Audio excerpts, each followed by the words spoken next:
Halo sahabat GKI Klasi Solo dimanapun Anda berada.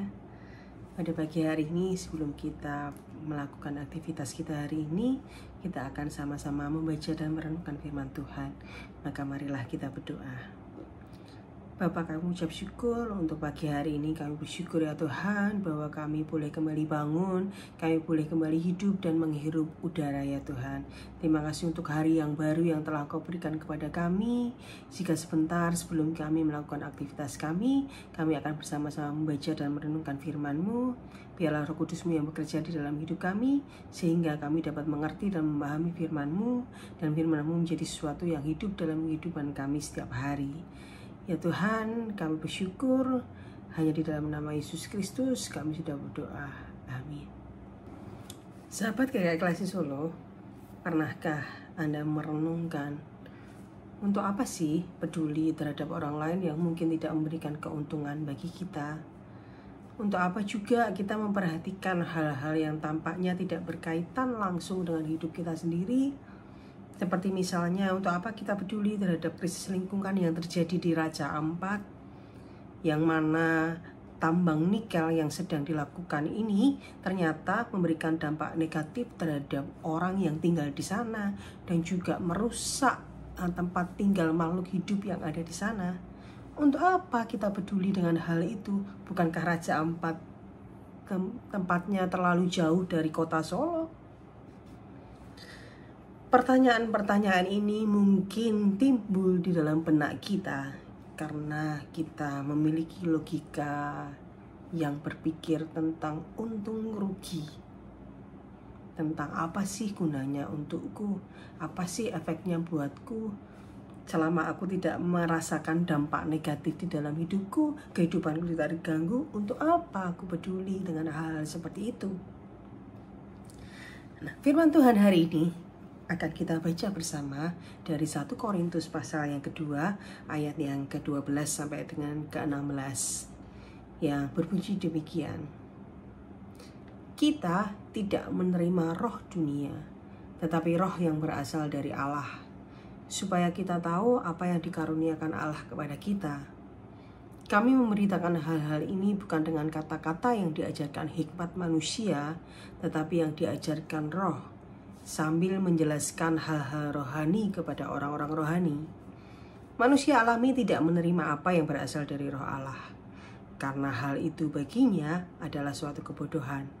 Ia tidak dapat memahaminya, sebab hal itu hanya dapat dinilai secara rohani. Namun manusia rohani menilai segala sesuatu, tetapi ia sendiri tidak dinilai oleh orang lain. Sebab siapakah yang mengetahui pikiran Tuhan sehingga ia dapat menasihati dia? Namun kami memiliki pikiran Kristus. Dalam teks yang kita baca hari ini, Paulus membedakan ada dua jenis manusia, yaitu manusia natural atau nama lainnya ya bisa kita sebut manusia duniawi, dan yang satunya adalah manusia rohani. Dan saya lebih suka menyebutnya sebagai manusia spiritual, karena di dalam terjemahan lain dalam bahasa Inggris terjemahkan sebagai spiritual man, yang mana menunjukkan bahwa orang yang hidup dengan spirit yang ada di dalam dirinya, hidup yang dipimpin oleh roh, yaitu Roh Kudus. Nah, Paulus berkata di dalam teks yang kita baca bahwa kita sebagai orang percaya ini tidak menerima roh yang berasal dari dunia, tetapi roh yang berasal dari Allah. Kenapa hal ini penting? Karena sebagaimana yang dijelaskan di dalam ayat yang ke-14, manusia duniawi tidak menerima apa yang berasal dari roh Allah, karena baginya hal ini adalah sebuah kebodohan. Bayangkan jika saat ini mungkin kita memiliki sebuah smartphone atau telepon pintar itu, lalu kita berikan smartphone tersebut kepada orang yang ada di abad pertengahan. Tentu saja orang ini tidak akan mengerti cara kerjanya, fungsinya apa, benda apa ini. Bahkan mungkin mereka akan menganggap ini sebagai suatu sihir karena muncul gambar di dalam sebuah batang kecil begitu, yang bagaimana kita bisa mendengarkan suara orang lain dari jauh. Ya tentu saja bagi mereka hal ini aneh. Kenapa? Karena orang dari abad pertengahan tidak memiliki kerangka berpikir yang tepat atau perspektif yang tepat untuk memahaminya, untuk memahami apa itu smartphone. Demikian pula dengan manusia natural. Manusia natural hidup berdasarkan akal budi, logika, panca indera yang mereka miliki. Meskipun mereka sangat cerdas, tetapi ketika dihadapkan pada kebenaran Allah, yaitu bagaimana Allah yang mengampuni dosa setiap orang, Allah yang mau menerima semua orang yang mau bertobat, Allah yang mau mengampuni, Allah yang mengasihi manusia, Allah yang mengasihi dunia ini tanpa batas, Allah yang peduli terhadap orang-orang yang tertindas, orang-orang yang diperlakukan secara tidak adil, Allah yang mewujud di dalam diri Yesus Kristus sebagai manusia untuk melakukan pengorbanan yang total bagi kehidupan manusia yang lain. Semuanya itu pasti akan tampak sebagai suatu tindakan yang bodoh dan tidak masuk akal. Bahkan tindakan mengasihi orang lain, memperhatikan sesama kita, peduli terhadap orang lain. Untuk apa melakukan hal-hal seperti itu? Wong kita tidak punya hubungan langsung dengan hal tersebut. Apalagi jika hal itu tidak menguntungkan buat kita. Di dalam dunia yang penuh dengan tekanan dan beban hidup yang kita miliki ini, wajar jika seseorang bertanya, untuk apa harus peduli dengan orang lain juga? Untuk apa memperhatikan hal-hal yang tidak memiliki dampak langsung dalam hidup kita?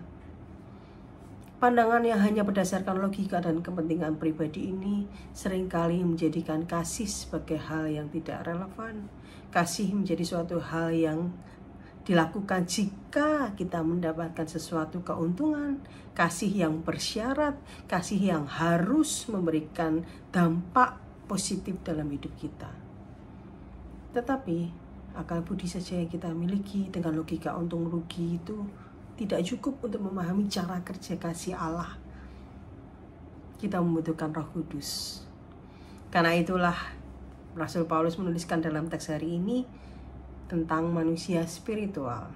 Siapa itu manusia spiritual? Dalam ayat yang ke-13 dinyatakan bahwa Paulus menuliskan bahwa kita berbicara tentang hal-hal rohani dengan perkataan yang diajarkan oleh Roh Kudus. Dan ayat 15 Paulus menegaskan lagi bahwa manusia rohani menilai segala sesuatu.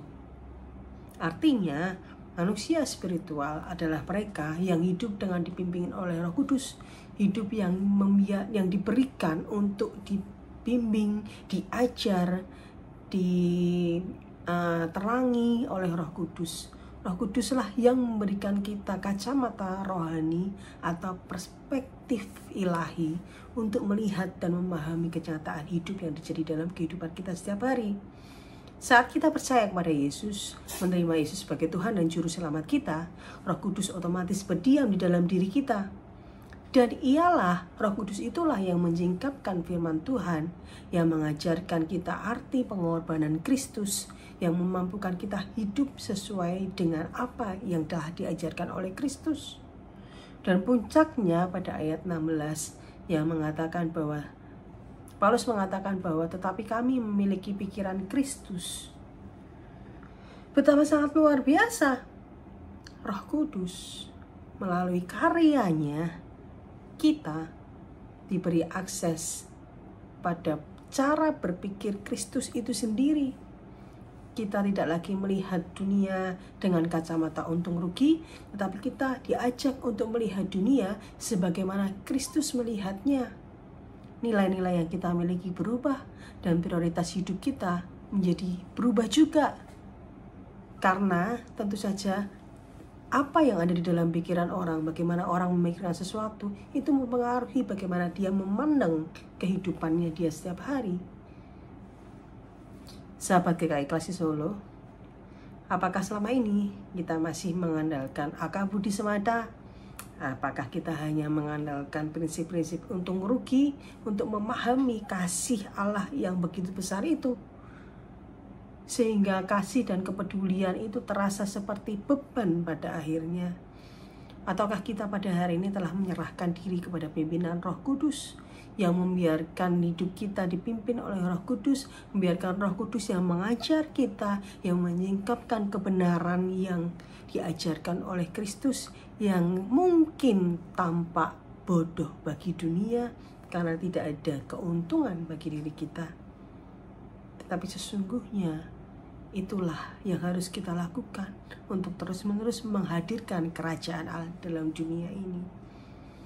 Sahabat GKI Klasik Solo, manusia spiritual bukanlah sebuah tujuan akhir, tetapi manusia spiritual adalah sebuah proses yang kita lakukan secara terus-menerus dalam kehidupan kita setiap hari.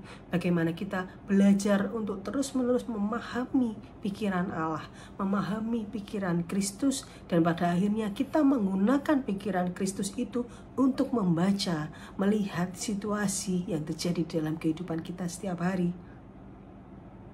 Marilah kita terus berdoa untuk belajar membuka diri agar Roh Kuduslah yang membentuk kita, membimbing hidup kita menjadi manusia spiritual. Marilah kita berdoa. Bapa, kami mengucap syukur jika pada hari ini kami belajar tentang bagaimana kami hidup sebagai manusia spiritual, ya Tuhan. Tuhan, kami tahu bahwa dalam kehidupan kami setiap hari kami memiliki banyak sekali persoalan. Tetapi kami hari ini belajar, ya Tuhan, meskipun kami memiliki banyak sekali persoalan dalam hidup, kami mau belajar juga untuk terus peduli terhadap orang lain, peduli dengan isu-isu yang terjadi dalam kehidupan kami setiap hari, baik itu isu-isu lingkungan, isu-isu sosial, dan isu-isu yang lain, ya Tuhan, sehingga kami terus-menerus dapat menghadirkan kerajaan-Mu di bumi ini. Ya Tuhan, kami adalah manusia yang berdosa, manusia yang fana, manusia yang terus-menerus melakukan kesalahan, manusia yang seringkali tidak memahami kehendak-Mu, ya Tuhan. Bimbinglah kami terus, ajarlah kami terus, ya Tuhan, karena kami tidak bisa hidup tanpa pertolongan-Mu. Terima kasih, ya Tuhan, hanya di dalam nama Yesus Kristus kami berdoa. Amin.